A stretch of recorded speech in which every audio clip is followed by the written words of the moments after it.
تخيل نفسك قاعد على قهوة كده مع أصحابك وفجأة بعد ما صاحبك ضرب 5 شاي بص للسما وبعد كده بص لكم متنح وسأل سؤال عبثي وجودي. تفتكروا يا رجالة مين جه الأول الفرخة ولا البيضة؟ هنا بقى يا صديقي السؤال العبثي الوجودي ده لزق في مخك وفضلت تسأل نفسك طول ما انت مروح في الشارع، هو مين الأول فعلا؟ انت عارف ان السؤال العبثي ده قلب عقول فلاسفة وشغل علماء أحياء كتير جدا، بل وحتى خلى شعراء يكتبوا قصايد في الموضوع ده. انت مدرك الأمر كبير ازاي؟ طب خد دي كمان، مؤرخ روماني كتب ان الامبراطور دوميتيان اتسأل السؤال ده في وسط حفلة رسمية، حتى الامبراطور ساب الاحتفال وقعد يفكر طول الحفلة. فأنا النهارده جاي اخدك في رحلة كده في التاريخ ونغطس شوية في الفلسفة ونخش شوية في الدين ونراجع حبة أساطير كده، وفي الآخر هنختم بالعلم عشان نفهم هي البيضة الأول ولا الحجر. بس قبل ما أحب أقول لك أنا مين وإحنا هنا بنعمل إيه. أنا عبد الرحمن وده مستر ليه. سؤالنا واحد، بنرجع الأسطورة لأصلها وبعدين الدين والعلم يكملوا الحكاية. لو عجبتك الخلطة اعمل لايك وشير وسبسكرايب ويلا نخش في كده.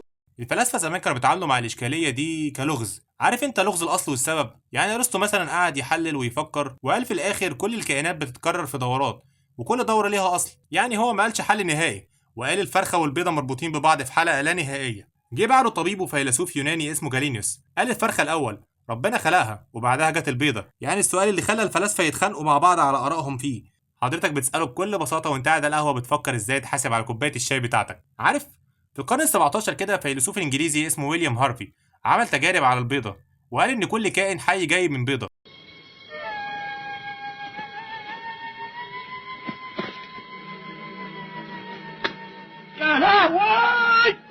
هو اللي قال على فكرة مش انا اللي قلت. وفي القرن ال18 كان في جدل اسمه بريفورميشن ثيوري، ان العلماء كانوا مقتنعين ان كل الكائنات متخزنه كده جوه بيضه او حتى حيوان منوي، يعني حضرتك جوه بيضه من القرن ال16 مستني دورك يجي عشان تنزل تعيش في 2025. انت تعرف ان في اسطوره في الهند زمان اسمها راجفيدا بيقول ان الكون نفسه بدا من بيضه كونيه ذهبيه، واسطوره تانية في اليونان عند اورفيوس ان الدنيا بدات من بيضه كونيه اتفتحت وخرج منها الالهه. حاسس انك هتوديني في داهيه على فكره. يعني الجدليه عندهم كانت مقفوله ان البيضه هي اللي جت الاول. في الاسلام بقى القران بيقول الله خالق كل شيء، يعني الجدال نفسه ملوش معنى، البدايه الحقيقيه مش فرخه ولا بيضه، البدايه ان ربنا خلق كل شيء. والمسيحيه واليهوديه نفس الفكره تقريبا، وان التوراه والانجيل بياكدوا ان الحيوانات اتخلقت بشكل مباشر من ربنا سبحانه وتعالى، يعني الفرخه الاول. انت فاجئتيني بسفالتك، اقصد بصراحتك. نيجي بقى للعلم الحديث، العلماء وقفوا كل الجدليات والفلسفيات بالدي ان ايه. العلماء اكتشفوا ان الطيور جت من الديناصورات، يعني الفرخه اصلا حفيده الديناصور، وجد جده الفرخه كان حيوان زاحف. بس معنى كلامي ده ان البيضه موجوده قبل الفرخه. اتكلم جد. مات. لا حول ولا قوة إلا بالله، والله ما أعرف غير منك دلوقتي يا أبو حميد. اقول لك لا، لان البيضه اللي خرجت منها الفرخه ما كانتش بيضه فرخه، دي كانت بيضه حيوان تاني من نفس السلاله. فبكده حسم الجدليه ان الفرخه هي الاول. احنا بقالنا 1000 سنه بندور على اجابات وكل مره بنلاقي نفسنا رجعنا لنقطه الصفر.